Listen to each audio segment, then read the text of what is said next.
Hello? Settle in comfortably, wrap yourself up warmly, and let the gentle whisper of stories carry you into a deep, peaceful sleep. Tonight, we begin a journey back in time to a winter unlike any other, a winter that reshaped a continent and decimated an empire. Imagine the crisp evening air, carrying the distinct, slightly sweet scent of birch, a common aroma across the vast plains of western Russia. It was a smell that, for hundreds of thousands of men, would soon become synonymous with an impending, unimaginable doom. In June of 1812, Napoleon's Grande Armée, a colossal force estimated at over 600,000 soldiers, crossed the Neman River into Russian territory. This was the largest European army ever assembled, a multinational behemoth drawn from French, German, Polish, Italian, and other Allied states.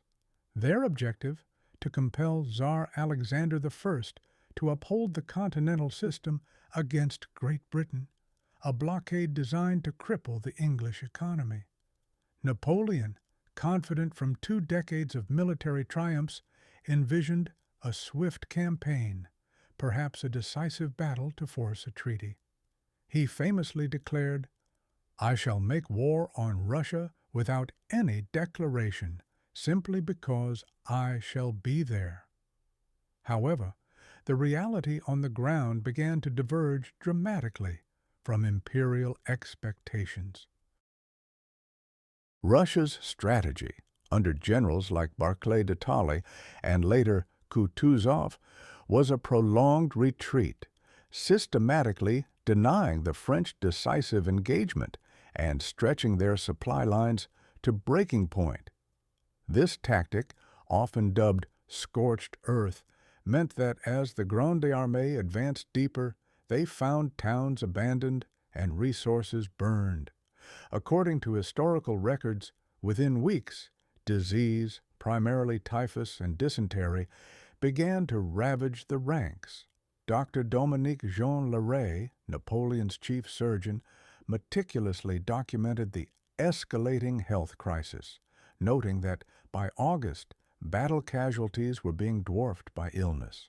For instance, after the relentless march to Vitebsk, tens of thousands were already lost, not to Russian bullets, but to contaminated water, malnutrition, and exhaustion.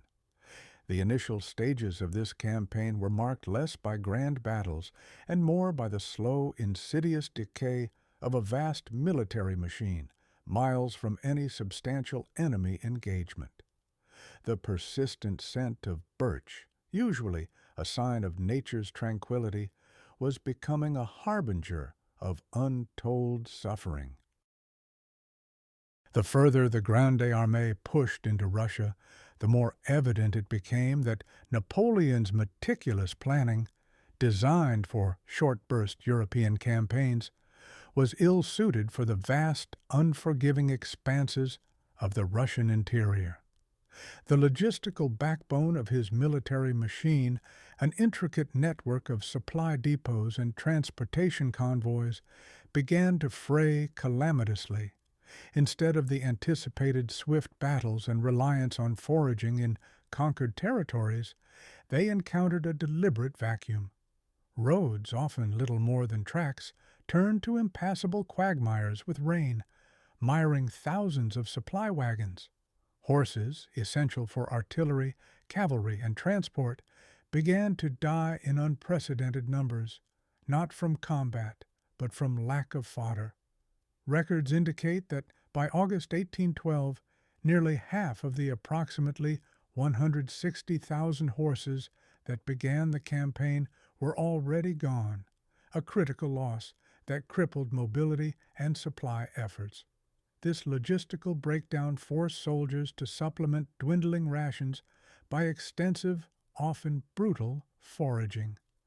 Diaries and memoirs from soldiers like Jakob Walter, a German conscript, vividly describe the desperation. "We ate anything we could find, raw potatoes, unripe grain, even grass.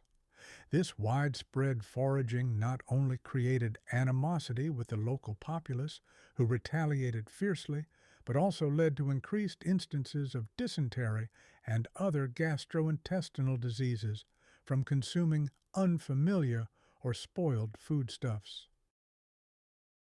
The initial grand vision of a disciplined army living off the land quickly dissolved into sporadic acts of individual survival.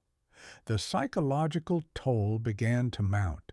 Morale, initially high with the promise of victory and plunder, started to erode.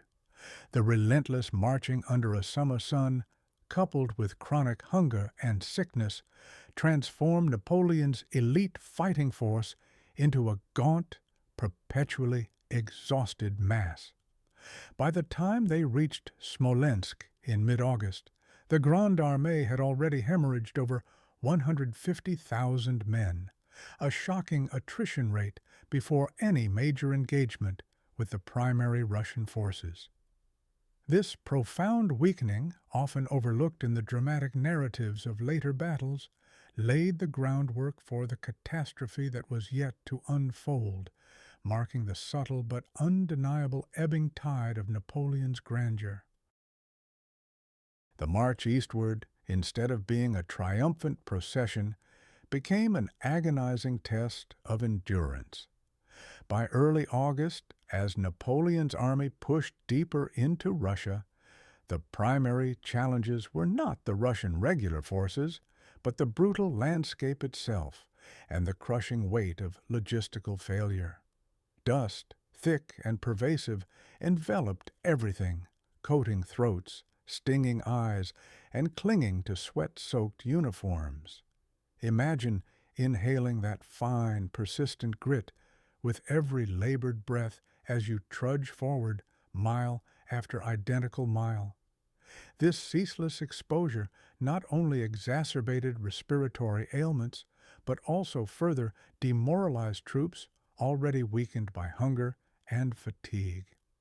Eyewitness accounts, such as those from General Jean-Jacques Pellet, frequently recount men collapsing from heat stroke and sheer exhaustion along the route. The critical loss of cavalry and draft horses continued unabated. With inadequate fodder and the immense distances, horses simply dropped dead, often still in harness. The impact was immediate and devastating. Artillery pieces, now without sufficient teams, had to be abandoned, limiting the Army's firepower. Supply wagons, already fewer in number, became immobile, leaving entire divisions without vital provisions. This forced reliance on human portage for ammunition and provisions further burdened the already exhausted infantry. Data from military historians like David Chandler underscores that the loss of horses directly translated to a proportionate reduction in military effectiveness across all branches. The strategic consequences were equally dire. Without effective cavalry for reconnaissance, Napoleon was increasingly deprived of accurate intelligence about Russian troop movements and intentions. This fog of war intensified as the Grande Armée ventured into unfamiliar territory, making tactical decisions riskier and more prone to error. The endless road, initially perceived as a pathway to glory, had become a conduit for physical and psychological breakdown, cementing the despair long before the first snow fell. Every mile gained eastward represented a mile of further entanglement in a deepening crisis. Amidst the relentless march and mounting privations, the human element of Napoleon's army grappled with a different kind of burden: the psychological toll of prolonged isolation and the ever-present threat of a brutal, unseen enemy. Far from home, communications were infrequent, and news, when it arrived, was often outdated or tailored to maintain morale. This detachment bred a pervasive sense of anxiety, with soldiers clinging to whispers of home, a letter, a shared memory, as a fragile connection to their former lives. The Russian strategy of strategic retreat, while tactically frustrating for the French, fostered an environment of unpredictable, brutal skirmishes. Cossacks, nimble and elusive, constantly harried the flanks and rear of the Grande Armée. These irregular cavalry units, expert in guerrilla warfare, struck swiftly, cutting off foraging parties, destroying isolated detachments, and creating a constant state of alarm. Imagine the psychological strain of never knowing when or where the next attack might come from, of hearing the distant thud of hooves or the crack of a musket shot signaling yet another deadly encounter. Reports from French officers like Lieutenant Bourgogne detail the terror of these ambushes, where captured soldiers often faced summary execution or torture. Coupled with these raids was the stark reality of partisan warfare. Russian peasants, often driven by fervent religious conviction and a fierce loyalty to their land, mounted ferocious resistance against the invaders. While not organized military units, their actions, poisoning wells, attacking stragglers, and destroying supplies, contributed significantly to the attrition of the Grande Armée and amplified the soldiers' sense of being in a hostile, alien land. This sustained psychological pressure, the constant fear of ambush, and the brutal reality of an unforgiving populace worked in tandem with the physical hardships to steadily erode the fighting spirit and discipline of Napoleon's once invincible force, leaving an indelible mark on their mental and emotional resilience. Even before the biting Russian winter descended, the summer campaign presented its own formidable challenges, particularly the relentless heat and its insidious effects on hydration and health. July and August saw the Grande Armée marching across open plains under a scorching sun, creating an environment where the sun-baked earth reflected heat upwards, making every march an ordeal. Imagine the feeling of your boots sinking slightly into the hot dust, the metallic taste of thirst in your mouth, and the desperate longing for shade that rarely came. Water sources were often scarce and, when found, frequently contaminated. The immediate consequence was widespread dehydration, particularly among the infantry burdened by heavy packs, muskets, and ammunition. This directly contributed to the rapid onset of exhaustion and heat stroke, turning otherwise fit soldiers into casualties. But the problems extended beyond simple thirst. Contaminated water sources, from stagnant ponds to shallow wells along frequently trafficked routes, became breeding grounds for enteric diseases. Dysentery, often referred to as the bloody flux, swept through the ranks with devastating speed. Dr. Larry documented the horrific scenes, with soldiers struggling to keep up with the march, their bodies racked by constant diarrhea and vomiting, rapidly losing essential fluids and strength. Historical military medical analyses confirm that dysentery alone accounted for a significant portion of the non-combat losses during the initial stages of the campaign. The disease not only debilitated individual soldiers, but also sapped the collective strength of regiments. A unit might be numerically intact, but rendered militarily ineffective by a high percentage of men too weak to fight or even stand. These conditions highlighted the stark reality that military prowess meant little without basic human necessities, a lesson that would be painfully reinforced as the Russian campaign unfolded, transforming the very ground beneath their feet into a silent, relentless enemy.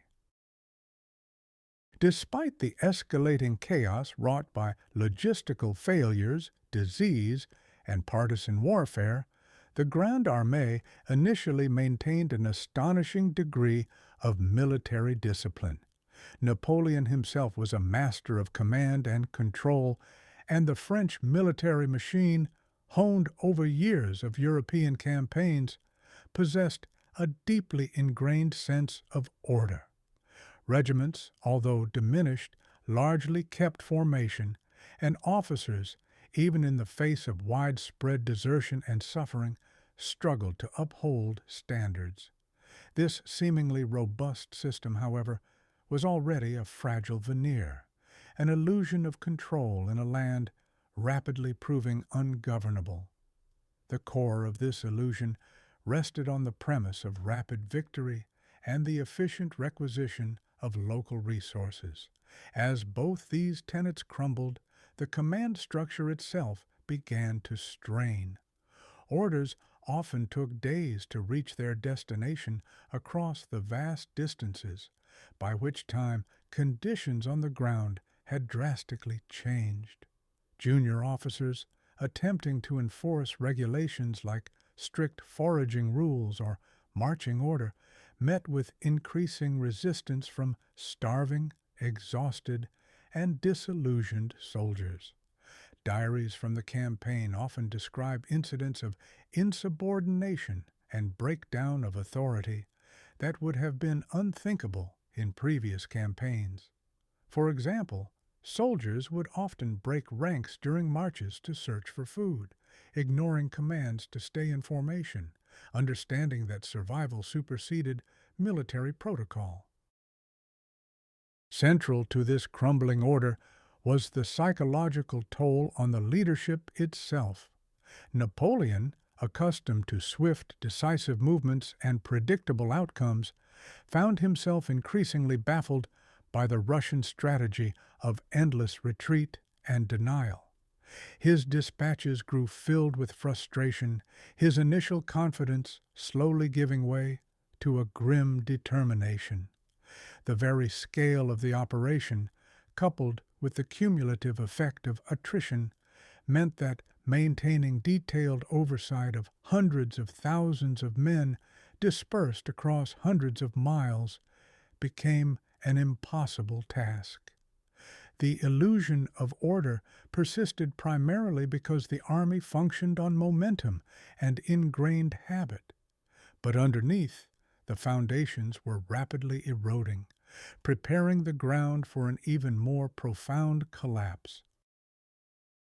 After months of strategic retreat by the Russians, their deliberate avoidance of a decisive engagement, the Grande Armée finally met its adversary in late August 1812. The stage was set near the village of Borodino, a mere 70 miles west of Moscow. This was no skirmish or hit and run by Cossacks. This was the clash Napoleon had craved, a pitched battle aimed at breaking the Russian will. Imagine the oppressive tension before dawn, the guttural orders echoing across the fields, the clatter of muskets being readied, and the low rumble of thousands of men bracing for slaughter. On September 7th, 1812, the silence was shattered by the cacophony of nearly 1,200 cannons, an artillery duel of unprecedented scale. The Battle of Borodino unfolded as one of the bloodiest single-day engagements in the history of warfare, a brutal face-to-face confrontation that saw both sides inflict and sustain horrific casualties. French sources indicate their forces numbered around 130,000 to 135,000 men, facing a Russian army of similar size. The fighting raged for over 12 hours, centered around fortified redoubts and strategic heights, particularly the flèches, or earthworks, which changed hands multiple times. The human cost was staggering. Conservative estimates suggest over 70,000 to 75,000 total casualties on both sides, 45,000 Russians, and 28,000 to 30,000 French and their allies. That means roughly 1 in 3 soldiers present became a casualty. Accounts from officers and soldiers alike describe scenes of carnage unimaginable even to men seasoned by numerous battles. General Armand de Caulaincourt, Napoleon's trusted aide, wrote of mountains of dead and dying and a horrible spectacle. The ground itself was said to be soaked with blood, so extensive was the human toll. While Napoleon could claim a tactical victory as the Russians eventually withdrew, the battle failed to achieve its strategic objective, the annihilation of the Russian army and Tsar Alexander's surrender. The Russians remained a viable fighting force, retreating in good order, leaving Napoleon with a profoundly weakened army, deep in hostile territory, on the cusp of an unforgiving autumn. The Battle of Borodino was a testament to the brutal efficiency of Napoleonic-era warfare, a grim ballet of disciplined formations and individual acts of terrifying courage. The sheer density of troops arrayed in tight columns and lines meant that artillery fire often tore through entire ranks, creating horrific gaps filled instantly by advancing reserves. Imagine the ground quaking under the cannonades, the air thick with black powder smoke, and the ears ringing deafeningly as hundreds of projectiles screamed overhead or exploded amidst the packed formations. When the lines closed, the fighting devolved into a primal struggle of cold steel and raw endurance. Bayonet charges were not simply for show, but were close-quarter, visceral engagements. Soldiers faced each other at point-blank range, hacking and stabbing with fixed bayonets, the muskets primarily used as clubs after their single, often inaccurate, shot. Cavalry charges, though less decisive due to the terrain, still brought a terrifying spectacle of thundering hooves, flashing sabers, and the screams of men and horses. The famous Great Redoubt, a key Russian fortification, was attacked and retaken multiple times, illustrating the ferocity of the combat. Each assault meant climbing over the bodies of fallen comrades and enemies, facing a hail of musket balls, and then engaging in hand-to-hand combat within the confined earthen walls. The medical support on the battlefield was rudimentary at best. Doctor? Larry and his teams worked tirelessly in flying ambulances, horse-drawn carriages, designed for rapid retrieval. But even with their innovations, the sheer volume of casualties overwhelmed capabilities. Amputations, often performed without anesthesia, were common procedures to prevent gangrene, adding another layer of horror to the immediate wounds of battle. The sheer blood loss, the shock, and the untreated infections meant that many who survived the initial onslaught still perished in the days and weeks that followed. Borodino, therefore, was not merely a battle. It was a grinder that chewed up human life, leaving Napoleon with a tactical victory whose strategic cost was, in retrospect, catastrophically high for the Grande Armée. While the battles raged and the Russian winter loomed, an even more relentless and pervasive enemy stalked the Grande Armée: disease. In the early 19th century, understanding of hygiene, sanitation, and germ theory was minimal. Military camps, by their very nature, were breeding grounds for pathogens, and the Russian campaign exacerbated every potential health hazard to catastrophic levels. Imagine the stench of thousands of unwashed bodies, human and animal waste, and rotting provisions mingling in the stifling air of a bivouac or a crowded makeshift hospital. Typhus, often dubbed camp fever, became the most devastating silent killer. Carried by body lice which thrived in the unwashed, closely quartered conditions of the soldiers and their clothing, Typhus spread with frightening speed.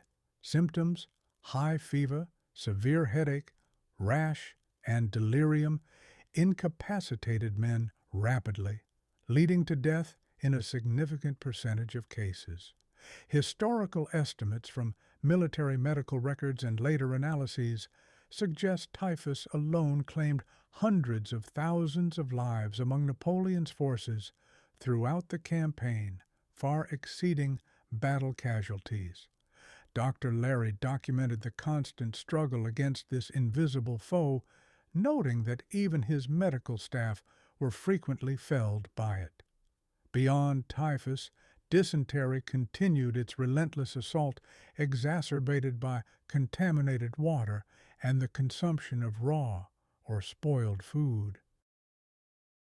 Scurvy, a disease caused by vitamin C deficiency, also began to appear as fresh produce became utterly unavailable.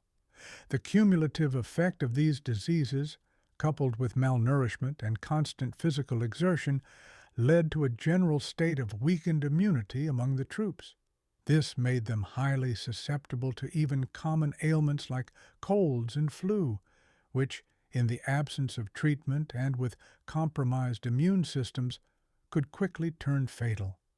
This unseen enemy, thriving in the squalor and hardship, quietly decimated the Grande Armée day by day, making the long march to Moscow not just a military campaign, but a prolonged struggle against an internal, biological collapse.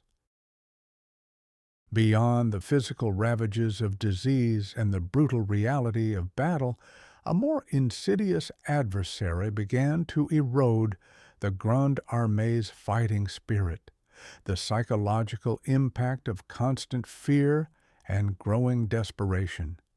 This was not the fleeting terror of a sudden charge, but a grinding, persistent anxiety that permeated every aspect of a soldier's existence.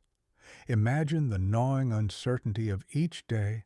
Will there be food? Will disease strike? Will the Cossacks appear from nowhere? Or will the cold, which had begun to make its presence felt even in September, finally become unbearable? The pervasive fear was amplified by the vast alien landscape of Russia. Unlike the familiar terrains of Central Europe, this was a land of endless forests, vast plains, and isolated villages, fostering a sense of profound isolation. The constant guerrilla warfare waged by Cossacks and partisans meant that even outside of major engagements, no place felt truly safe. Soldiers were forced to develop an acute sense of vigilance, every rustle in the woods or distant sound potentially signaling an attack. Memoirs from the campaign reveal a growing paranoia, where friendly faces were few and far between, and distrust often extended even within units as resources dwindled. As the campaign wore on, the initial fervor and martial pride began to give way to sheer desperation. Desertion rates, already problematic, escalated. Soldiers, envisioning themselves abandoned deep within enemy territory, made individual choices for survival, often at the expense of military discipline. This desperation often manifested in brutal acts of foraging against the local populace, further hardening the local resistance and deepening the cycle of violence. The once disciplined ranks began to thin, not just from death and disease, but from men simply melting away, overwhelmed by the psychological torment and the grim realization that their chances of survival dwindled with every step deeper into Russia. The lingering scent of fear and desperation became as characteristic of the Grande Armée as the dust and smoke of battle. As September drew to a close and early October arrived, a new, more formidable enemy began to make its presence felt. The Russian autumn, brief and often brutally cold, brought with it the first signs of the winter that would ultimately break the Grande Armée. Imagine waking one morning to a thin crystalline layer of frost coating your bivouac, a stark reminder that the relatively milder temperatures of summer were a distant memory. This wasn't merely discomfort, it was a foreboding shift, a chilling promise of the hardships to come. These initial cold snaps, particularly the night frosts, created immediate and significant challenges for an army already suffering from malnutrition and inadequate clothing. Soldiers, even those still possessing their regulation uniforms, found them insufficient against the increasing chill. Boots, worn thin from hundreds of miles of marching, offered little protection against frozen ground.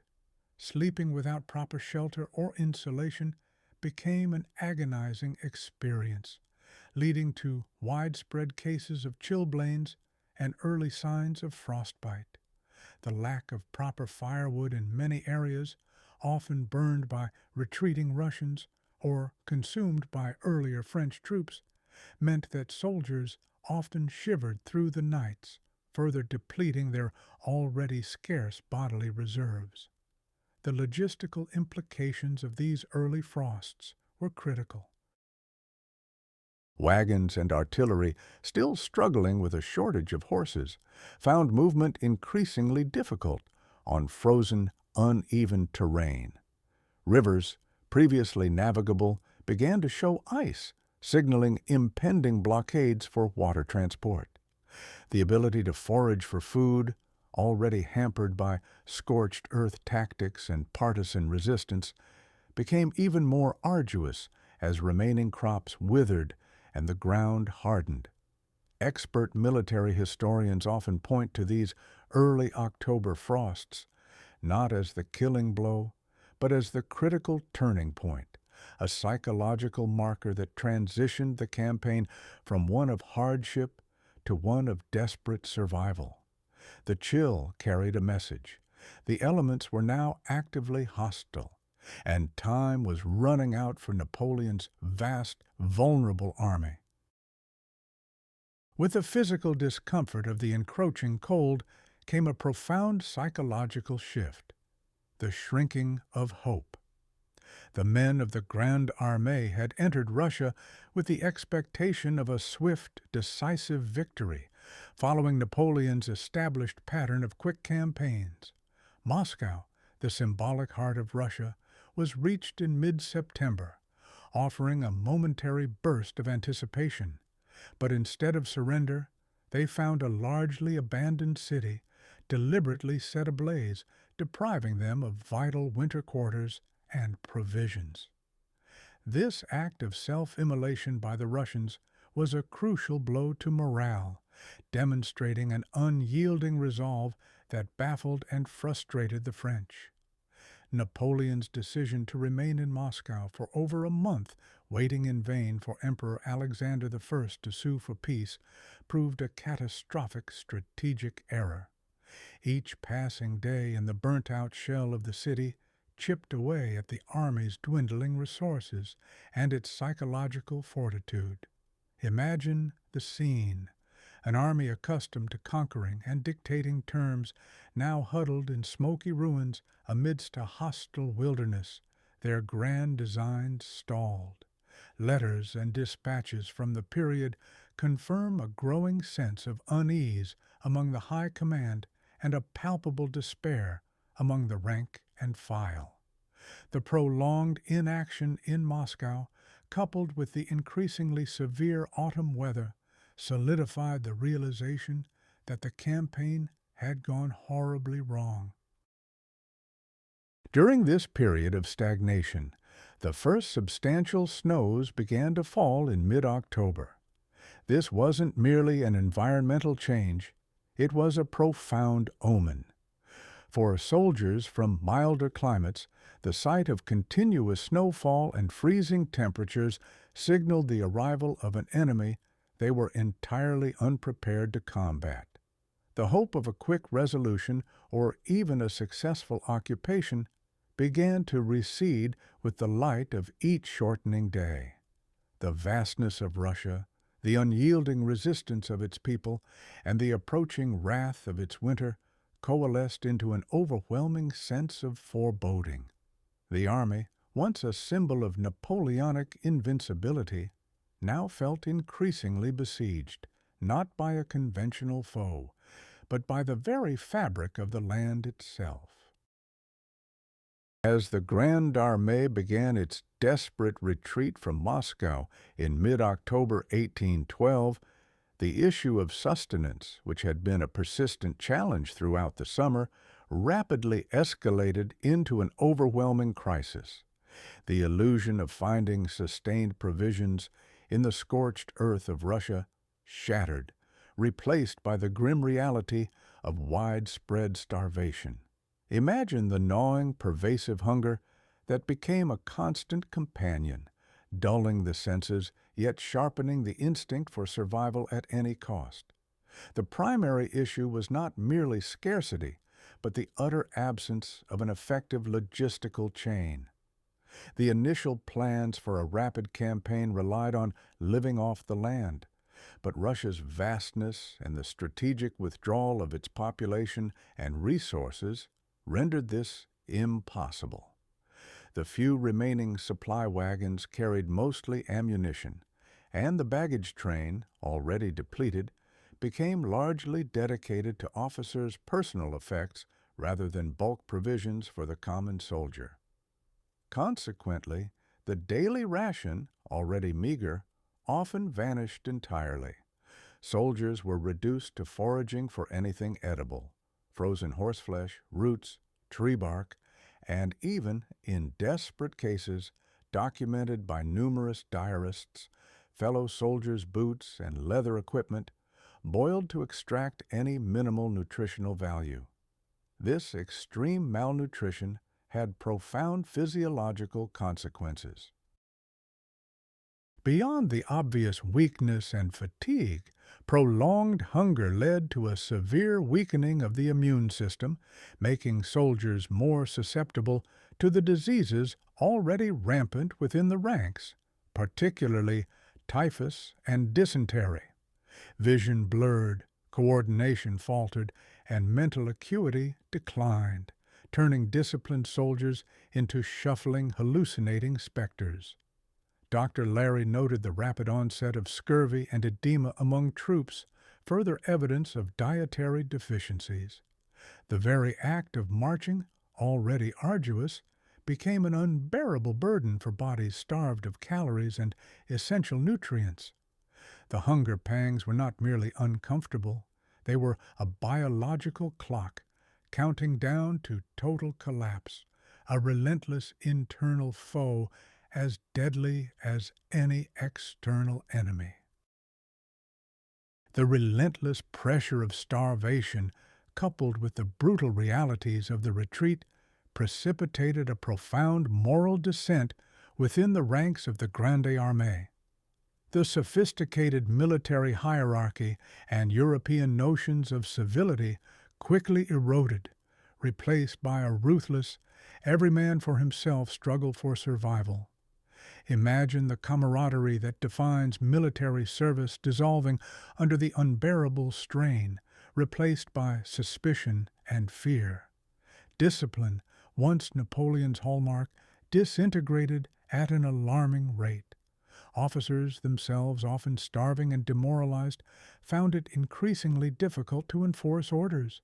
Soldiers would abandon formation, leaving their regiments to scavenge for food, warmth, or anything that offered a fleeting chance at survival. Accounts by diarists like Sergeant Adrien Bourgogne vividly describe desperate scrambles for fallen horses, with men fighting each other savagely for a scrap of raw, frozen meat. This internal struggle for resources became almost as deadly as the external threat from the pursuing Cossacks. The descent into desperation also manifested in horrific acts of barbarism. Reports detail instances of soldiers preying on their weaker comrades, stealing their meager possessions, and abandoning the sick and wounded without remorse. The wounded on the roadside, already facing a grim prognosis, became targets for robbery, their coats, boots, and even dental gold stripped away. The sheer scale of suffering numbed sensibilities. Caring for others became a luxury few could afford, as self-preservation became the absolute imperative. This breakdown of moral order was not a fleeting incident, but a systemic collapse, transforming the once formidable Grande Armée into a ragged horde, its collective conscience eroded by the relentless grind of hunger, cold, and inescapable despair. This moral decay, a direct consequence of starvation, ultimately left the army weaker from within than any Russian bullet or cannonball ever could. As the Grande Armée began its full retreat from Moscow in mid-October 1812, the first flakes of heavy snow began to fall, heralding the arrival of the famously brutal Russian winter. This was not merely a change in weather, it was the emergence of the primary architect of the Army's destruction, the gnawing, pervasive cold. Imagine the feeling of temperatures plummeting, not just at night, but often remaining below freezing for days on end, each breath a plume of white vapor, each exposed patch of skin aching with an unfamiliar, intense pain. The sheer scale of the cold was extreme. While specific temperatures varied, contemporary accounts and meteorological reconstructions estimate average daily temperatures in November and December frequently dropped to minus 20 degrees Celsius, minus 4 degrees Fahrenheit, and often much lower, sometimes reaching minus 30 degrees Celsius, minus 22 degrees Fahrenheit, or even minus 40 degrees Celsius, minus 40 degrees Fahrenheit. For an army largely equipped for summer campaigning, this was an existential threat. Many soldiers lacked adequate winter clothing. Some had discarded heavy items during the hot summer march. Others never possessed them. Thin uniforms, worn-out boots, and minimal head coverings offered scant protection against the relentless chill. The immediate physiological impact was devastating. Undernourished bodies, already weakened by disease and exhaustion, struggled to generate and retain heat. Frostbite, initially a painful discomfort, quickly became a crippling injury. Exposed flesh, particularly fingers, toes, ears, and noses, would blacken and die, leading to gangrene and requiring amputation, often performed without anesthetic in crude, unsanitary conditions. Soldier memoirs contain harrowing observations of men losing digits, entire feet, or even their lives simply from exposure. The cold was not a quick executioner, it was a slow, agonizing process, robbing men of their mobility, their senses, and ultimately their lives, one frozen limb at a time. This constant, unyielding presence of extreme cold transformed the landscape into a vast, white graveyard. The brutal cold, far from being a singular challenge, synergized with the existing hardships to create a cascade of catastrophic failures. The interplay between hypothermia, malnutrition, and disease exposed the profound fragility of human life against the might of the Russian winter. Imagine the shivering, starving soldier already weakened by dysentery, their core body temperature gradually dropping, their will to move slowly fading with it. One of the most insidious effects of the extreme cold was the phenomenon of hypothermia. As core body temperature drops below 35 degrees Celsius, 95 degrees Fahrenheit, cognitive functions degrade. Soldiers became disoriented, confused, and apathetic, often wandering off from their units or simply lying down in the snow, too weak and unconcerned to move. This rendered them easy targets for Russian patrols or simply left them to freeze to death. The lack of proper footwear meant that wet feet quickly led to trench foot, a debilitating condition causing numbness, swelling, and eventual gangrene, further impeding movement and accelerating the spread of infection. Data from medical analyses of similar campaigns confirm that hypothermia often led to a quiet, almost peaceful death, making it no less deadly for its subtlety. Furthermore, the cold directly hindered the Army's ability to procure sustenance. Frozen ground made foraging for even roots impossible. Frozen rivers meant no access to water without the arduous and dangerous task of breaking ice. The few horses that remained, already malnourished, succumbed rapidly to exposure, their carcasses providing a temporary, albeit meager and often unsanitary, food source. This feedback loop, cold leading to sickness, sickness leading to weakness, weakness leading to inability to procure food, and lack of food exacerbating the effects of cold, created an inescapable death spiral.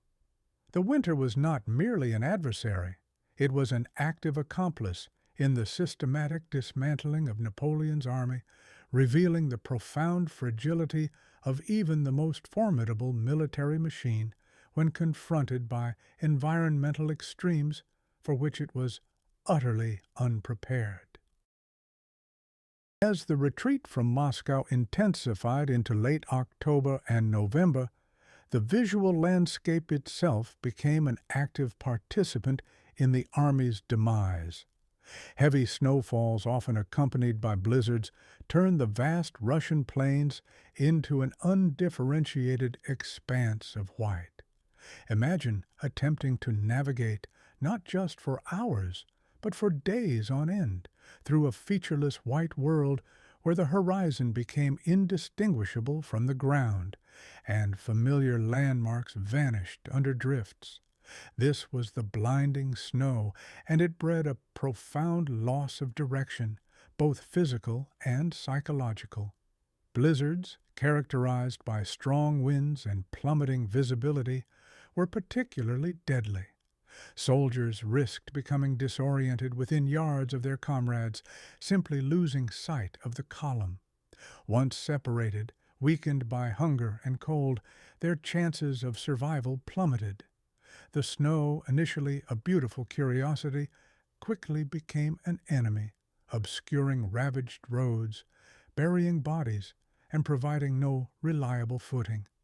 Accounts from French officers like Philippe de Ségur describe entire columns of troops staggering off the main road and perishing unnoticed in the snowdrifts. The sheer scale of the landscape, coupled with the obliterating snow, meant that thousands simply disappeared without a trace. The loss of physical direction mirrored a deeper psychological disorientation. The Army, once a meticulously organized machine, splintered into smaller, desperate groups, each trying to find its own way back. Communication broke down, orders became impossible to transmit, and the chain of command fractured. This chaotic environment rendered any comprehensive strategy for retreat utterly impossible.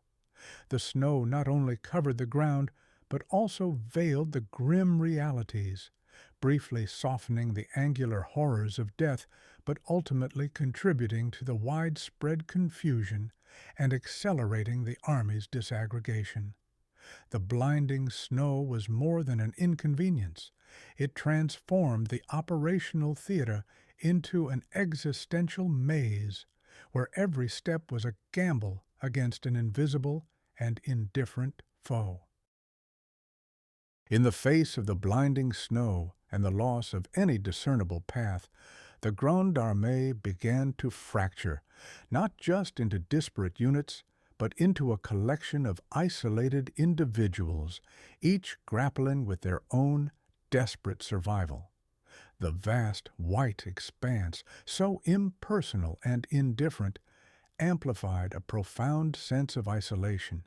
Imagine being lost in a blizzard, the voices of your comrades swallowed by the wind, the comforting presence of the column reduced to a few stumbling figures, and the crushing realization that your fate rests solely on your own dwindling resources and will.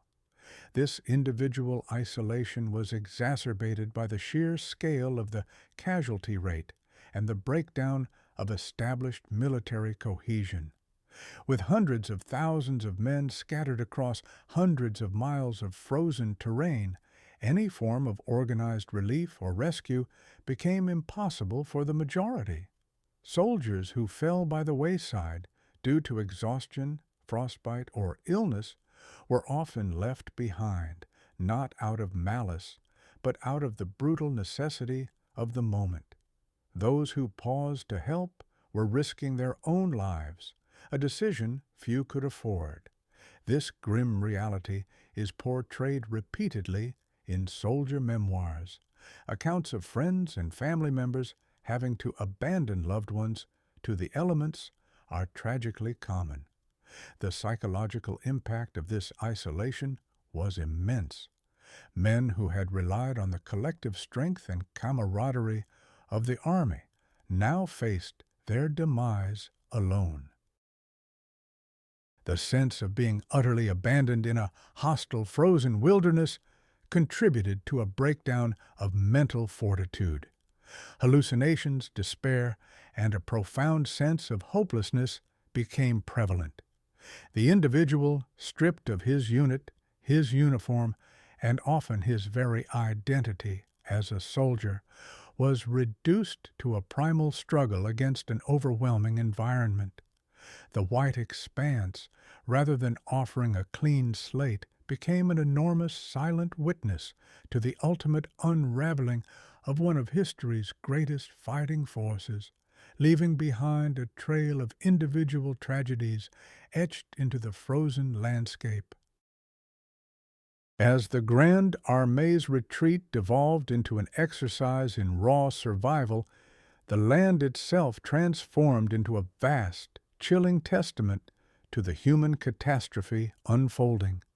The frozen earth became a graveyard, not with marked stones and solemn ceremonies, but with countless unmarked resting places for the perished. Imagine the sheer horror of marching day after day past the skeletal remains of comrades, their bodies rigid in the poses of their final moments, often half buried in snow or picked clean by scavengers. The scale of death was unprecedented. Historians estimate that of the roughly 600,000 men who entered Russia, fewer than 100,000 returned effectively. The vast majority of these losses were due to non-combat factors: freezing, disease, and starvation. The frozen ground, while preserving bodies, also rendered traditional burial impossible. Digging graves in the permafrost was an energy-intensive task that the starving and hypothermic soldiers could not undertake. Consequently, bodies were left where they fell, by the roadside, in abandoned villages, or scattered across the open plains. These grim markers became a constant, soul-crushing reminder of the fate awaiting them all. The frozen earth preserved a haunting tableau of the retreat. Accounts from Russian peasants and later French survivors describe mounds of bodies frozen in grotesque contortions, often entangled with the carcasses of horses. These scenes were not merely macabre. They severely impacted the psychological state of the living. The sight of unburied dead, decaying slowly or perfectly preserved by the cold, served as a constant mirror to their own precarious existence. This grim omnipresence of death chipped away at the last vestiges of hope and discipline, contributing to the complete unraveling of military order. The frozen earth, impassive and indifferent, became the ultimate resting place for hundreds of thousands.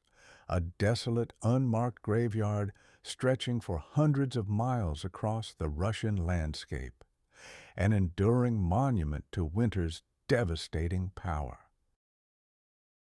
The omnipresent dead, frozen and unburied, cast a long, chilling shadow not only over the landscape but also over the minds and consciences of the surviving soldiers. While the immediate instinct was survival, the constant exposure to such widespread and indiscriminate death weighed heavily on the living, eroding morale and fostering a profound sense of despair. Imagine walking past the body of a comrade you shared a meal with just days before, now an indistinguishable mound in the snow, and feeling the gradual chipping away of your own humanity. This macabre tableau of death fostered a sense of fatalism. Initially, soldiers might have harbored hopes of escaping the Russian trap. However, as the road became increasingly littered with bodies and the ranks thinned, many began to believe their own demise was inevitable. This fatalism contributed to a further breakdown in discipline and collective action. Why follow orders? Why exert precious energy if the outcome was certain death? The individualistic struggle for survival, often involving abandonment of the sick and wounded, inevitably led to guilt and despair among those who lived to remember. Survivors' memoirs frequently recount the haunting images of abandoned comrades and the moral compromises they were forced to make. The psychological scars ran deep. The burden of having survived when so many perished, often through acts of omission or even commission against fellow soldiers in the struggle for resources, left an indelible mark.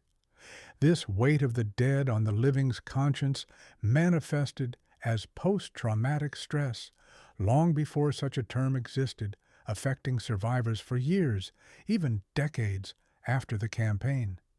Testimonies from veterans collected later in life consistently reveal recurring nightmares, a sense of profound loss, and an inability to fully reconcile with the horrors they witnessed and the actions they took.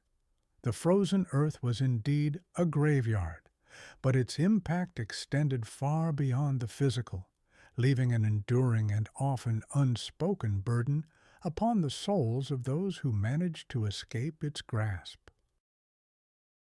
As the retreat from Moscow plunged deeper into the heart of the Russian winter, the desperate search for warmth became an all-consuming obsession, a primal drive surpassing even the quest for food. Imagine the constant, excruciating ache of cold seeping into your bones, the shivering that never ceases, and the almost euphoric but fleeting relief offered by the smallest flicker of heat. This was the reality for the hundreds of thousands of men in Napoleon's Grande Armée. The primary source of warmth was fire.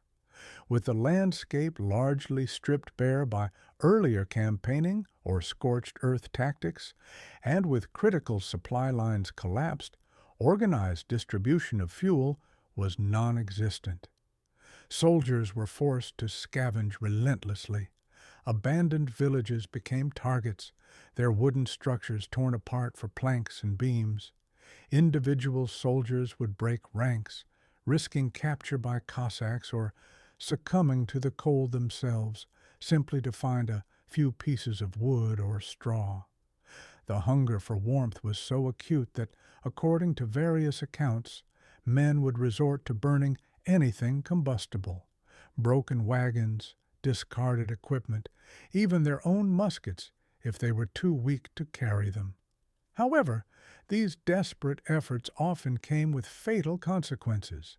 Fires, particularly small, uncontrolled ones, offered insufficient heat to combat the extreme cold for large groups. Men would huddle together so tightly around flickering flames that those on the periphery benefited little. The exhaustion from prolonged exposure often led men to fall into the fires, suffering horrific burns, as documented by Dr. Larry. Moreover, the smoke from burning damp wood in poorly ventilated spaces contributed to respiratory illnesses in an already vulnerable population. The desperate search for warmth, while a fundamental survival instinct, often yielded a fleeting hope that ended in further suffering or death, illustrating the relentless, multifaceted nature of the winter's assault on Napoleon's army. As the organized military structure of the Grande Armée disintegrated under the relentless assault of cold, hunger, and disease, the veneer of civility and discipline rapidly peeled away. What remained was a stark, brutal battle for individual survival, driven by primitive instincts. Imagine a society shattered, where the rules of engagement are no longer dictated by military code, but by the raw, desperate needs of the body to stay alive and warm. This descent into primitive instincts manifested in horrific ways. The desperate search for warmth, as previously discussed, led to fierce competition over scarce resources like firewood. Individual soldiers, or small groups, would fight viciously for a place near a fire, often pushing out the weaker or more injured, leaving them to freeze to death. Accounts from officers attempting to maintain order during this period repeatedly mention the futility of their efforts. The instinct for self-preservation had overridden all other directives.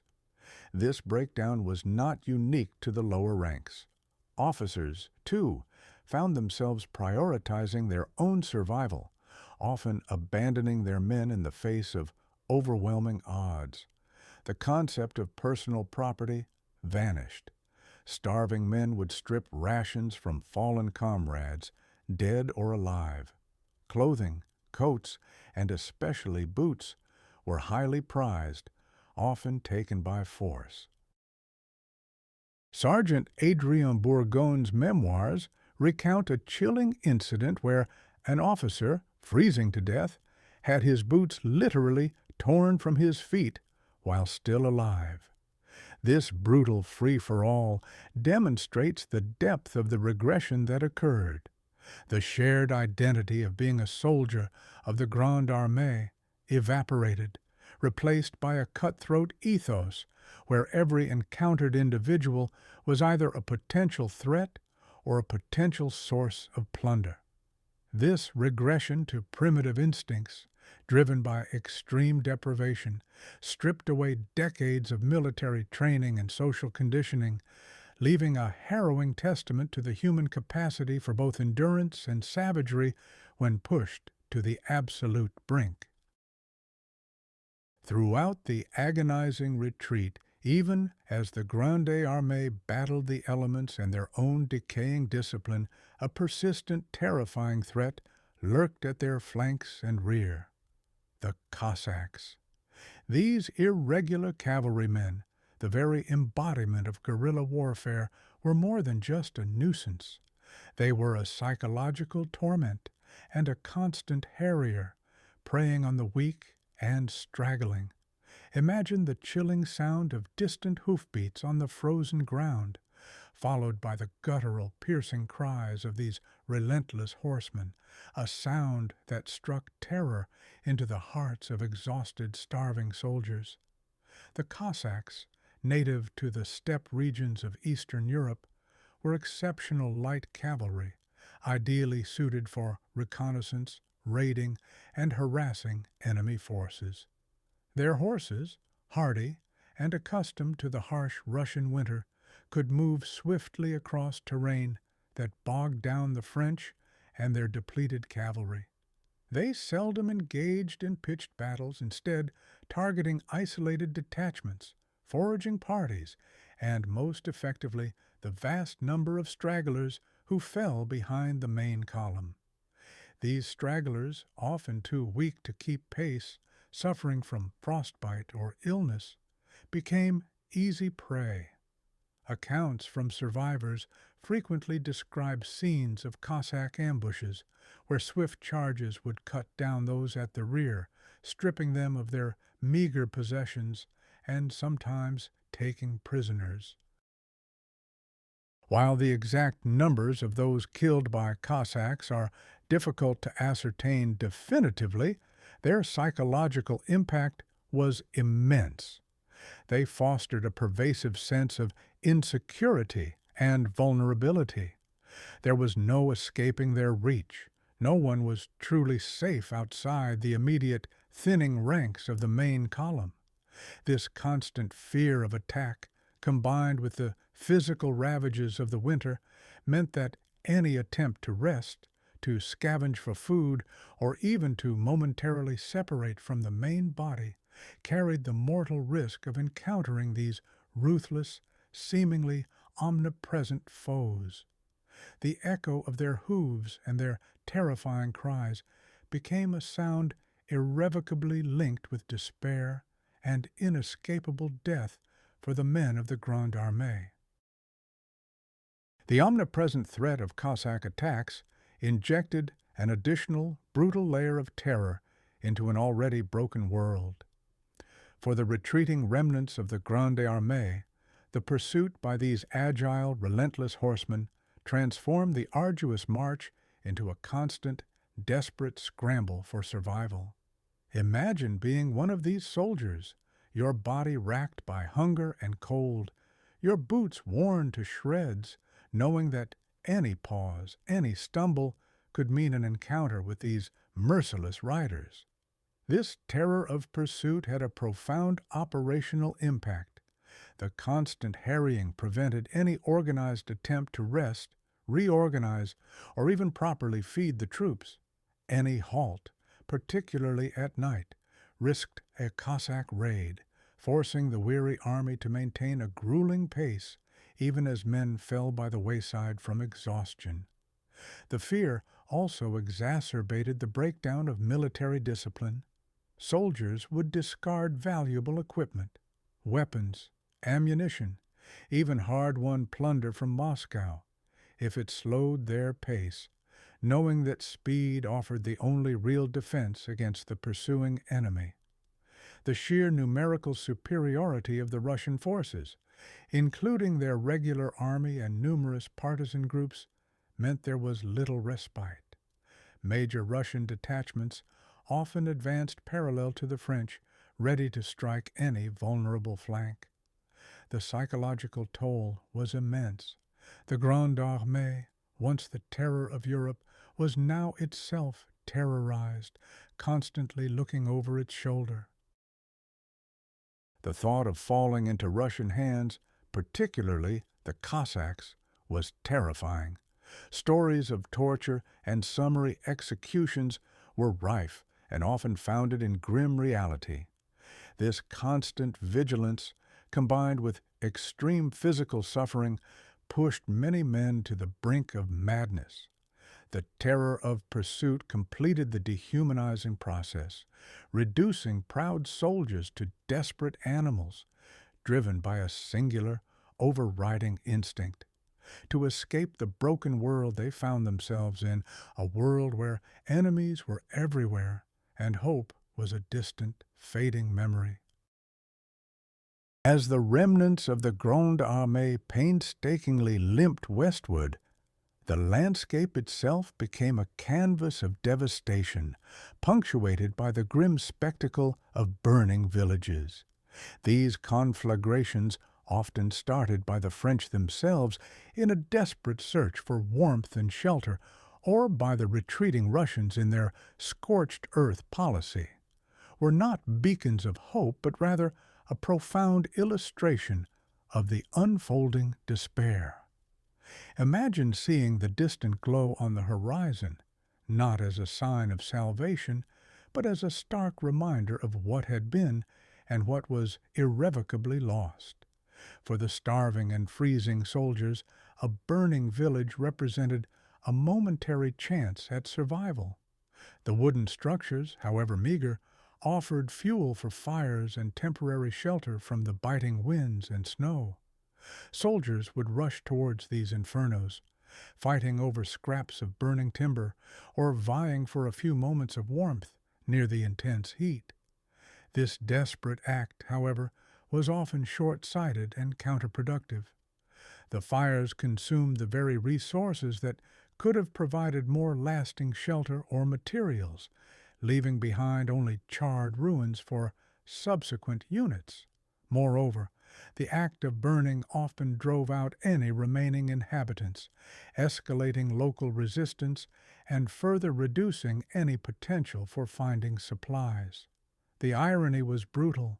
The very act of seeking warmth directly contributed to the desolation, making the journey even more perilous for those who followed. Historical accounts from various regiments describe the chaotic scenes as troops would fight over burning buildings, sometimes turning on each other in the frenzy. The glow from these burning villages, a macabre counterpoint to the endless white, became a recurring visual motif of the retreat, a stark symbol of the consuming desperation. Each plume of smoke rising into the frigid air was a testament to the army's unraveling, a beacon marking the path of their destruction rather than their salvation. The deliberate burning of villages was not solely an act of desperation by the French, it was often the final, devastating flourish of Russia's calculated scorched earth policy. This ruthless logic, enacted by Russian forces and even the civilian populace, stripped the invading army of any hope of sustenance or shelter, forming an invisible yet impenetrable defensive wall. Imagine pursuing an enemy only to find that every haven, every potential resource, has been systematically destroyed before your arrival. From the very beginning of the campaign, Russian strategy dictated that rather than confront Napoleon's superior numbers directly, they would withdraw, drawing the French deeper into the vast interior. As they retreated, anything of potential use to the invaders, crops, livestock, mills, and even entire towns, was either removed or torched. The burning of Moscow itself stands as the most iconic, devastating example of this policy, but it was replicated on a smaller scale across the length of the French advance and retreat. Marshal Kutuzov, the Russian commander, understood that a depleted, starving, and freezing army was a defeated army, regardless of battle outcomes. This scorched earth tactic was brutally effective. It denied Napoleon's army the ability to forage, which was crucial given their overextended and crumbling supply lines. It forced them to carry what little they had, further burdening already exhausted men and horses.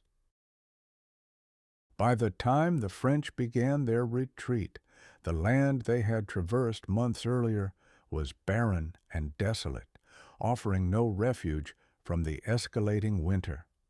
This policy contributed directly to the mass starvation and freezing deaths that decimated the Grande Armée. The burning villages, whether ignited by the French in desperation or by the Russians in strategic foresight, served as a chilling reminder of the utter desolation, a testament to Russia's willingness to sacrifice its own to destroy the enemy. This ruthless logic of scorched earth proved to be one of the most decisive weapons in the Russian arsenal against Napoleon. Amidst the chaos of the retreat, the suffering of the wounded presented a particularly stark and tragic testament to the campaign's brutality. These were not the glorious casualties of Borodino, succumbing quickly on the battlefield, but men bearing wounds inflicted weeks or months prior, now exacerbated by cold, hunger, and neglect. Imagine the gaunt faces etched with pain and despair, their injuries festering, often untreated, against the backdrop of a freezing, indifferent landscape. Their survival, even momentarily, was a powerful, horrifying symbol of agony endured. The medical facilities of the Grande Armée, innovative for their time under systems like Larry's flying ambulances, were utterly overwhelmed by the scale of the Russian campaign. By the time of the retreat, any semblance of organized medical care had collapsed. Wounded soldiers, often carried in rudimentary wagons or supported by comrades, became an immense burden. With horses dying by the thousands and roads impassable, even the removal of the injured became an impossible task for the majority. They were frequently left by the roadside, their piteous cries swallowed by the wind and snow. Accounts from survivors are replete with agonizing descriptions of these abandoned men, begging for aid or a swift end. Frostbite, as previously discussed, also added countless individuals to the ranks of the wounded, often leading to gangrene. Dr.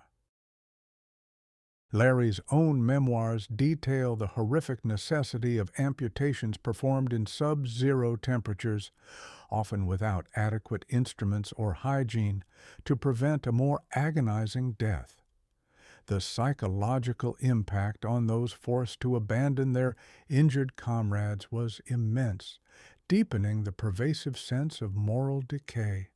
The faces of the wounded, etched with unimaginable suffering, served as a grim prophecy for many, a stark visual representation of the campaign's relentless and indiscriminate cruelty, a suffering that extended far beyond the immediate shock of battle. Despite the widespread moral decay and the every man for himself mentality that gripped the Grande Armée during the retreat, glimmers of humanity and an unspoken bond of shared pain still flickered amidst the desolation. These moments, often fleeting and born of extreme duress, offer valuable insight into the enduring human spirit, even when pushed to its absolute limits. Imagine a brief, almost silent exchange between two exhausted soldiers, a shared gesture of support that transcends language and regiment, forged in the crucible of mutual suffering. While instances of abandonment and brutality were common, there are also numerous recorded anecdotes of soldiers providing aid, however meager, to their comrades. Private Christian Wilhelm von Faber-Dufauer, a Württemberg officer, recounts seeing men sharing their last crust of bread or helping a fallen comrade to his feet, risking their own lives in the face of pursuing Cossacks. These acts of selflessness were not the norm, but their very existence in such an unforgiving environment speaks volumes. They often occurred within small, cohesive groups or between individuals who had formed deep bonds over months of shared campaigning, creating micro-communities of survival amidst the broader chaos. This unspoken bond was not necessarily one of explicit friendship or even verbal communication, but a profound recognition of shared adversity. The knowing glance, the silent offer of a hand, the decision to endure a few more steps together rather than succumb alone, these were powerful expressions of a primitive solidarity. It was a mutual acknowledgement that in a world stripped of all other certainties, the only reliable constant was the shared experience of unutterable suffering. Dr. Larry observed that while many perished alone, those who managed to survive often did so by drawing strength from these small, desperate acts of mutual support. These tales of camaraderie, fragile as they were, offer a poignant counterpoint to the overwhelming narrative of despair, revealing that even in the most broken world, the human capacity for empathy, however stretched and tested, was not entirely extinguished. As the Grande Armée struggled westward in late November 1812, a new terrifying obstacle presented itself: the Berezina River. This frozen but not entirely solid waterway became an infamous choke point, a crucible where remaining hope shattered with the sound of breaking ice and the desperate cries of drowning men. Imagine the scene: thousands of starving, frost-bitten soldiers, a mass of humanity, converging on a narrow crossing point, with the relentless Russian pursuit closing in from behind. The Berezina was approximately 100 meters wide, and while partially frozen, its ice was too thin to support the weight of the Army's remaining wagons, artillery, and the concentrated mass of troops. Crucially, the bridges at Borisov, which Napoleon had hoped to use, had been burned by the retreating Russians. The French engineers under General Jean-Baptiste Eblé performed an astonishing feat of improvisation, constructing 2 pontoon bridges under enemy fire and in freezing conditions. However, their heroic efforts could not prevent the catastrophe. On November 26th to 29th, the crossing became a nightmarish bottleneck, as soldiers, wagons, and remnants of artillery crowded onto the hastily constructed bridges. The perilously thin ice near the banks gave way. The sound of artillery fire from the pursuing Russians, combined with the cracking of ice and the terrified screams of plunging men and horses, created an indelible symphony of horror. Accounts from survivors, like those of Sergeant Bourgogne, describe men being trampled, pushed off the bridges, or simply falling through the ice, their struggles short-lived in the frigid water. Hundreds, if not thousands, drowned or froze to death in the river, their bodies forming gruesome icy dams. This wasn't just a military engagement, it was a mass casualty event, a grim dance between human engineering and nature's brutal indifference, where the sound of breaking ice became synonymous with the crushing of all remaining hope. For many of the Grande Armée's soldiers, the icy embrace of the Berezina River offered not a terrifying demise, but a cold and final mercy. The horrors endured during the retreat, the gnawing hunger, the constant cold, the ravages of disease, and the relentless harrying of Cossacks, had pushed countless individuals beyond the limits of human endurance. Imagine escaping the agonizing daily torment of survival, not in a triumphant return home, but in the swift, numb oblivion of freezing water. The Berezina crossing, particularly on November 27th and 28th, became a scene of unprecedented, concentrated suffering. While some desperately fought for their lives against the currents and the crushing press of bodies, others, already weakened to the point of collapse, simply surrendered to the inevitable. Eyewitness accounts suggest a degree of resignation among many who fell into the water or were pushed off the bridges. For those suffering from extreme hypothermia, the initial shock of cold water can paradoxically induce a feeling of warmth, lulling victims into a final peaceful descent into unconsciousness. This cold narcosis would have been a stark contrast to the drawn-out agony of freezing to death on land due to frostbite and slow systemic shutdown. The river Berezina became a mass grave, a watery resting place for anywhere between 10,000 to over 30,000 soldiers, according to various historical estimates.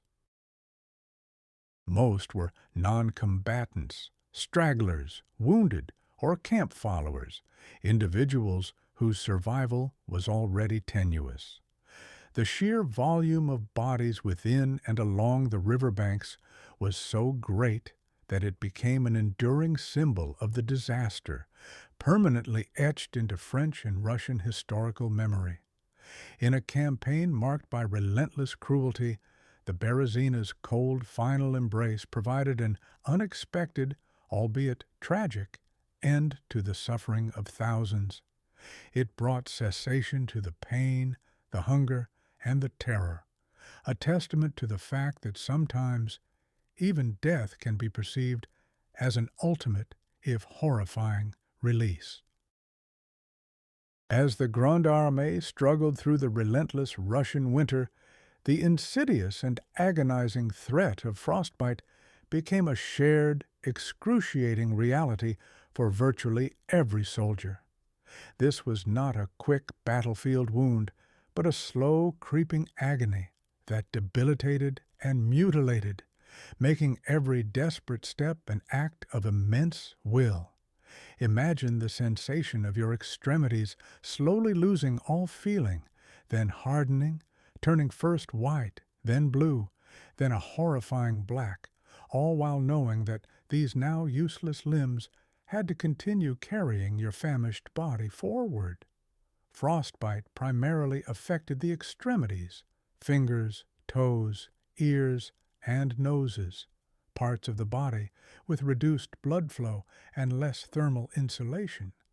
For soldiers already weakened by hunger, disease, and chronic fatigue, their bodies possessed little energy to maintain core temperature, leaving extremities vulnerable even to moderately cold temperatures. Uniforms, designed for European climates, offered inadequate protection against the extreme Russian cold, and worn-out boots were particularly problematic. Wet feet, in particular, due to melting snow or river crossings, rapidly accelerated the onset of severe frostbite, leading to the dreaded trench foot. The consequences were dire and often irreversible. Early stages of frostbite, known as frostnip, caused numbness and pain. However, prolonged exposure led to deep tissue freezing, resulting in cell damage and restricted blood flow. This led to necrosis, where the affected tissue died and turned gangrenous.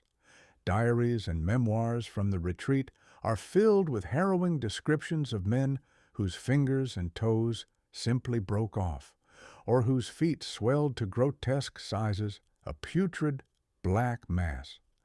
Dr. Larry, ever the meticulous observer, described the difficulty of distinguishing between frostbite and gangrene, often making interventions useless. For those who survived, the loss of limbs was a permanent, debilitating reminder of the campaign, an agony that continued long after the winter had ended. The frozen limbs were not a static image of suffering, but a dynamic, agonizing process that systematically dismantled the soldiers' physical integrity and their capacity for movement. The pervasive agony of frostbite forced upon the soldiers of the Grande Armée an unbearable choice, a grim calculus between life and limb. The decision to sacrifice parts of the body to save the whole was often made, not by a surgeon, but by circumstance, by the individual, or by the slow, inexorable march of gangrene. Imagine facing the horrifying prospect of a limb so damaged, so cold, so infected, that its continued presence jeopardizes your very existence. For many, medical intervention was simply unavailable. With the medical train largely destroyed or abandoned, and hospitals often hundreds of miles away, rudimentary self-amputation, or the grim reality of gangrene-consuming flesh, became commonplace. Soldiers would find their fingers or toes falling off, or carefully remove them to prevent the spread of infection, a testament to their desperation and the primitive conditions. Dr. Larry, in his memoirs, describes cases where soldiers, finding their limbs black and putrefying, resorted to using their own knives to remove them, driven by a primal understanding of survival. Even when medical treatment eventually became available, usually at makeshift field hospitals far removed from the front lines. The severity of the cold meant interventions were extreme. Amputations were performed with remarkable speed to prevent further infection, often without anesthetic, leaving survivors with lifelong disabilities. Historical estimates suggest tens of thousands of amputations were performed, a staggering number that speaks to the extent of frostbite injuries. For many, the loss of mobility meant they could no longer keep pace with the retreating army, and were consequently left behind to face an almost certain death by exposure or the pursuing Russians. The choice between life and limb was a brutal one, often made under duress and with the most primitive of means. This agonizing reality underscores the pervasive and destructive power of the Russian winter, which, rather than mercifully killing, often inflicted a lingering, mutilating suffering that continued long after the immediate crisis had passed. As the remnants of the Grande Armée pushed further westward, their journey ceased to be a tactical retreat and transformed into an agonizing march toward oblivion. The initial strategic aim of reaching a safe haven was gradually subsumed by the sheer, overwhelming despair of survival. Imagine the grim procession, not an army, but a fragmented horde, each step a testament to sheer animalistic endurance rather than military discipline. The landscape itself, already a frozen graveyard, became an endless, tormenting tunnel from which escape seemed impossible. The psychological toll of this sustained, hopeless retreat was immense. Morale, which had been slowly eroded by hunger, cold, and disease, finally collapsed for many. The constant presence of death, the abandonment of comrades, and the knowledge that the pursuing Russian forces were never far behind, instilled a profound sense of fatalism. Why continue when every day promised only more suffering and the likelihood of death? This despair led to widespread apathy. Soldiers, once proud and disciplined, would simply give up, sitting down in the snow, calmly accepting their fate, often without a word. These silent surrenders formed a significant part of the attrition that historical accounts detail. The scale of human loss during this phase of the campaign is staggering. Of the roughly 600,000 men who initially crossed into Russia, only around 100,000 made it out, and many of these were in shattered physical and mental states. The final weeks of the retreat saw the most rapid and devastating decline, not through direct combat, but through exposure, starvation, and the sheer breakdown of the will to live. Historians estimate that tens of thousands succumbed daily during the worst phases of the retreat in December. The retreat, therefore, was far more than a tactical withdrawal. It was a societal collapse on an unprecedented scale, a march that led not to safety, but to an ever-deepening abyss of suffering and an almost complete annihilation of a once invincible force. For the tattered remnants of the Grande Armée, slogging through the frozen wastes, the grand visions of glory and conquest that had fueled their initial march into Russia had long since faded. Replaced by the brutal immediacy of survival, the memory of past triumphs and imperial ambitions became distant, irrelevant echoes against the biting wind.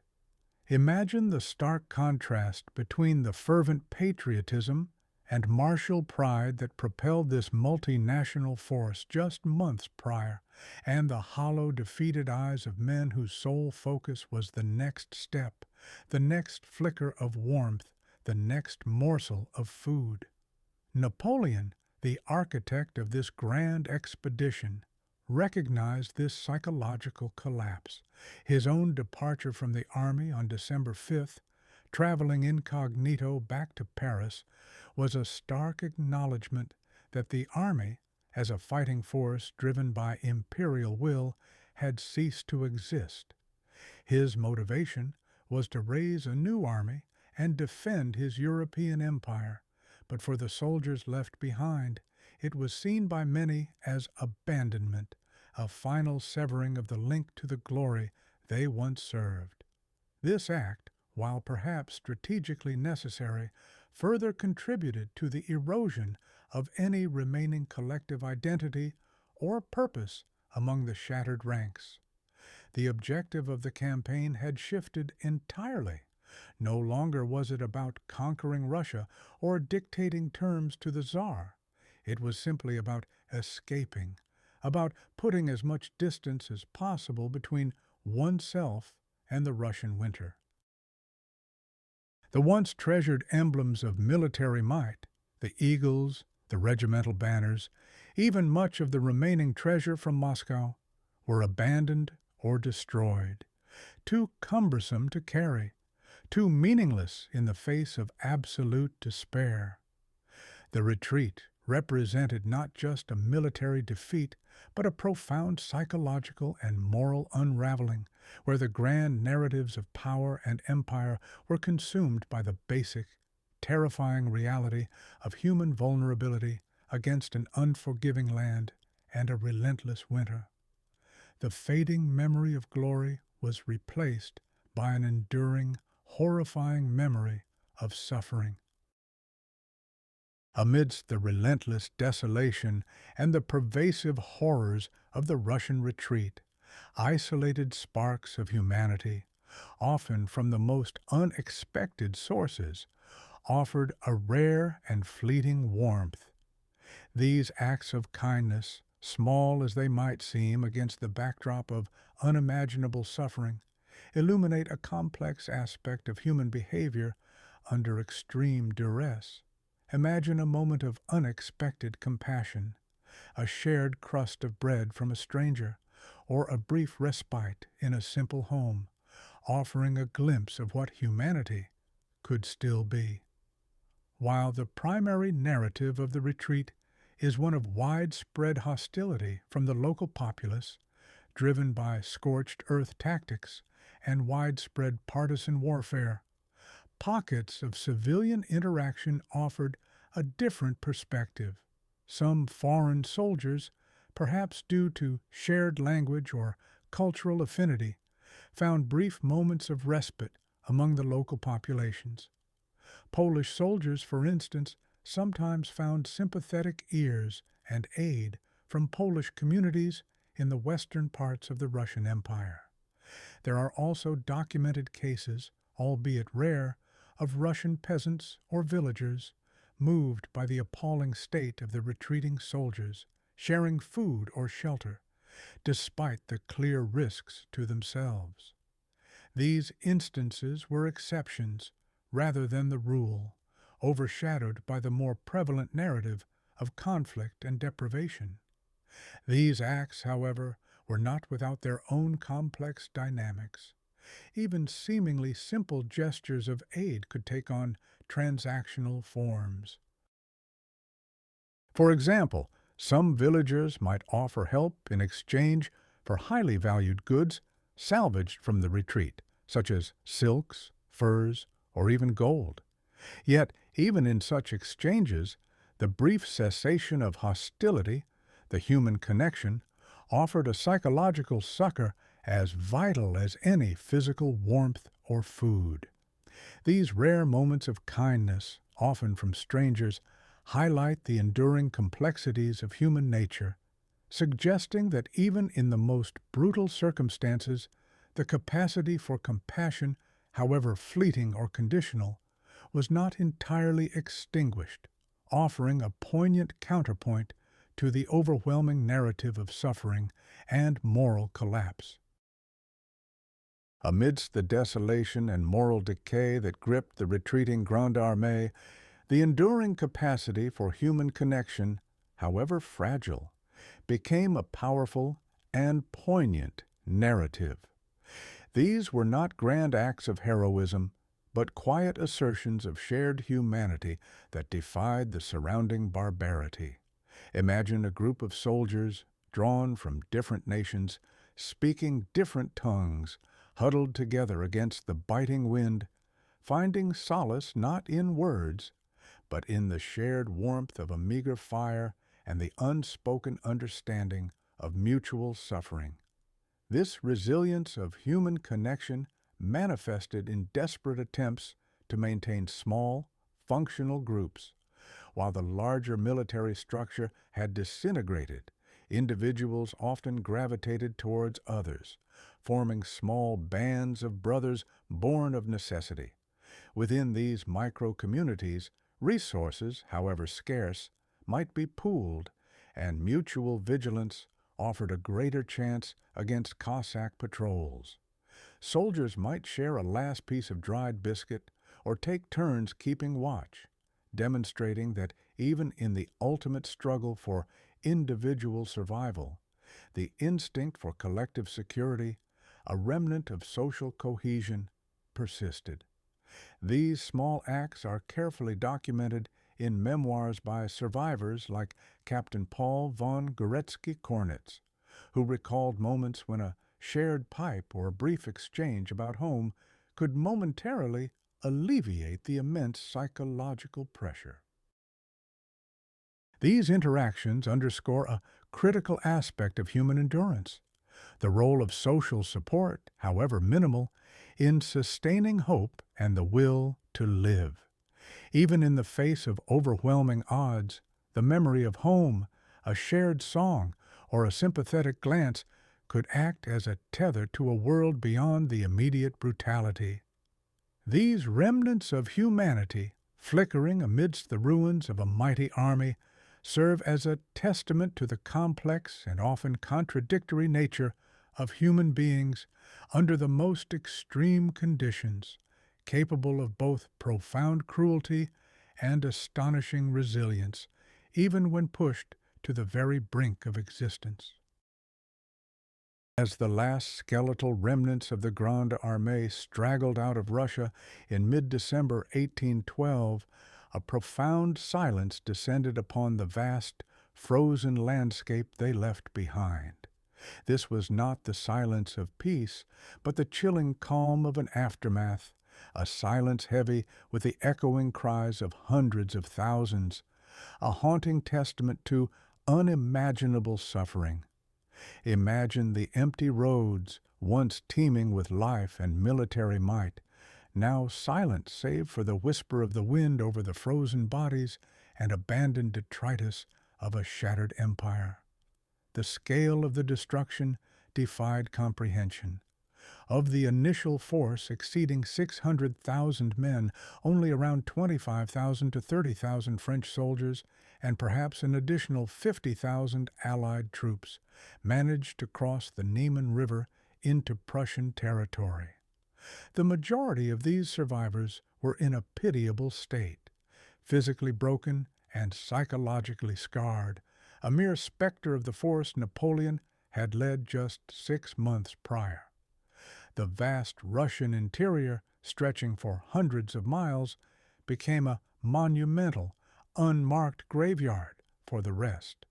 Historical estimates vary, but the consensus among historians points to approximately 380,000 to 400,000 deaths from disease, starvation, and exposure, with battle casualties accounting for a much smaller, though still significant, portion. The silence that followed was not merely the absence of sound, it was the chilling presence of absence. It was the silence of entire villages depopulated by war and scorched earth, the silence of fields where crops had been burned, and the profound ecological silence of a land that had absorbed an entire army. This haunting calm served as a stark, enduring memorial to one of military history's greatest catastrophes. It was a silence that spoke volumes about the futility of ambition when confronted by the brutal realities of logistics, environment, and human endurance, echoing a deep, undeniable truth about the fragility of even the mightiest human endeavors against the indifferent, devastating power of nature. Even decades after the last soldier staggered across the Niemen River, the Russian campaign continued to cast a long spectral shadow over Napoleon's European ambitions and the collective memory of France. The millions of individual tragedies, the sheer scale of the disaster created lingering ghosts, not just in the minds of survivors, but in the national psyche. Imagine the return of these broken men, their bodies scarred by frostbite, their minds haunted by unspeakable horrors, bearing witness to a catastrophe that defied easy explanation. The term psychological trauma was unknown in the early 19th century, yet the symptoms described by veterans of the Russian campaign aligned strikingly with modern understanding of post-traumatic stress. Many survivors carried indelible scars into civilian life, chronic ailments from malnutrition and exposure, debilitating amputations, nightmares, and a pervasive melancholy. Accounts from the period reveal that many struggled to reintegrate into society, haunted by the memory of comrades abandoned in the snow or the desperate acts committed for survival.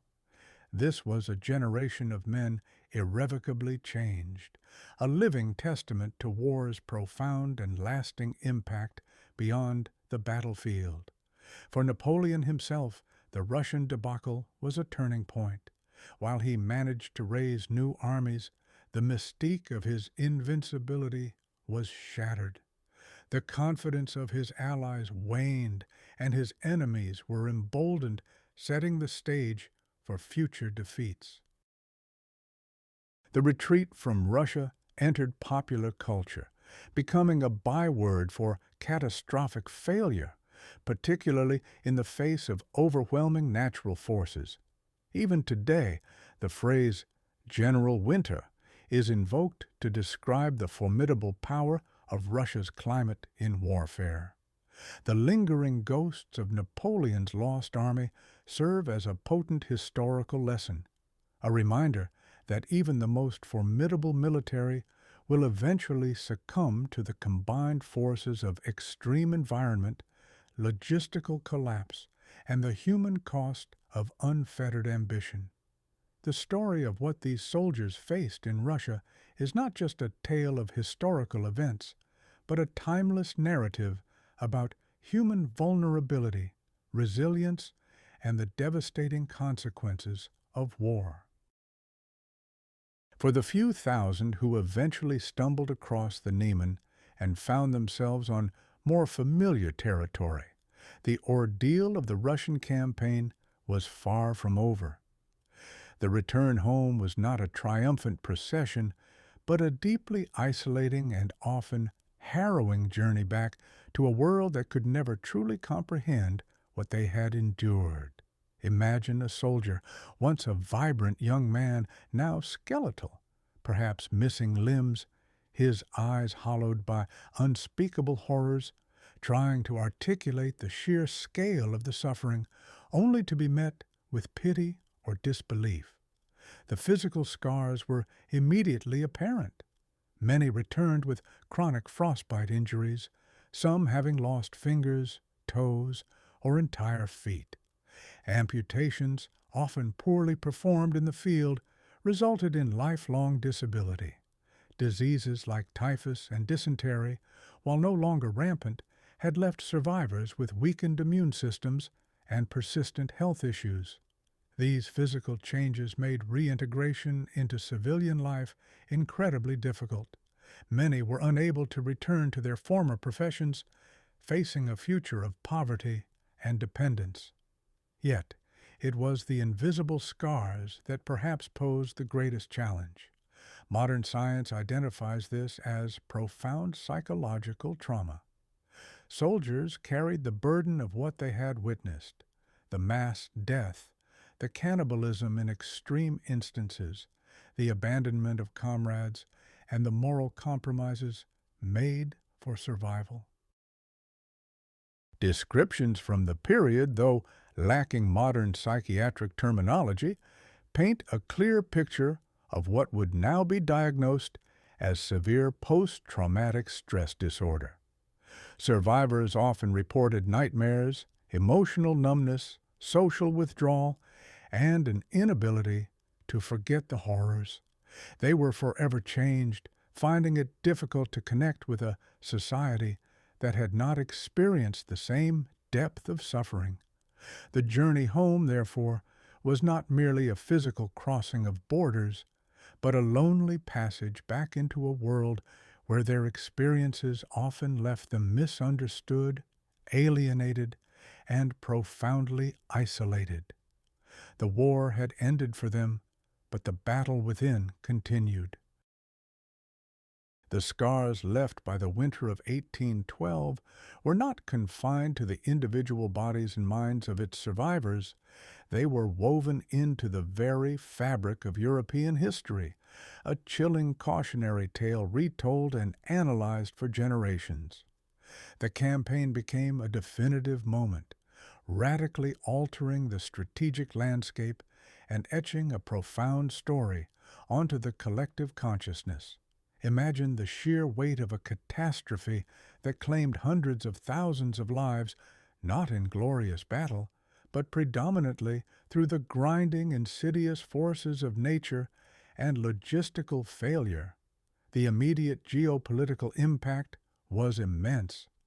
The destruction of the Grande Armée fatally weakened Napoleon's grip on Europe, emboldening his enemies and leading directly to the Sixth Coalition and his eventual abdication in 1814.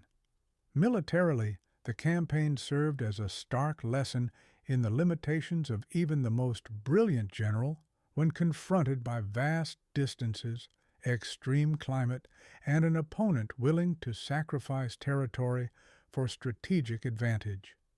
Military academies for centuries studied the Russian campaign as a case study in logistical failure and the critical importance of supply lines. Beyond military doctrine, the human cost cast a long shadow. The sheer scale of death became a powerful narrative, illustrating the horrifying price of imperial ambition. The memory of the white graves and the frozen retreat became a potent symbol of suffering, invoked repeatedly in literature, art, and political discourse. Tales of unparalleled human endurance, coupled with unutterable depravity, became part of the cultural tapestry. This epical event underscored the vulnerability of man against nature's raw power and served as a chilling reminder that even the most formidable war machine could be utterly destroyed not by an enemy's armies, but by the relentless, indifferent might of winter. The scars of that winter, visible on the landscape of Europe and in the annals of human endeavor, remain etched in time, a permanent testament to what soldiers faced when Napoleon's dreams encountered Russia's reality.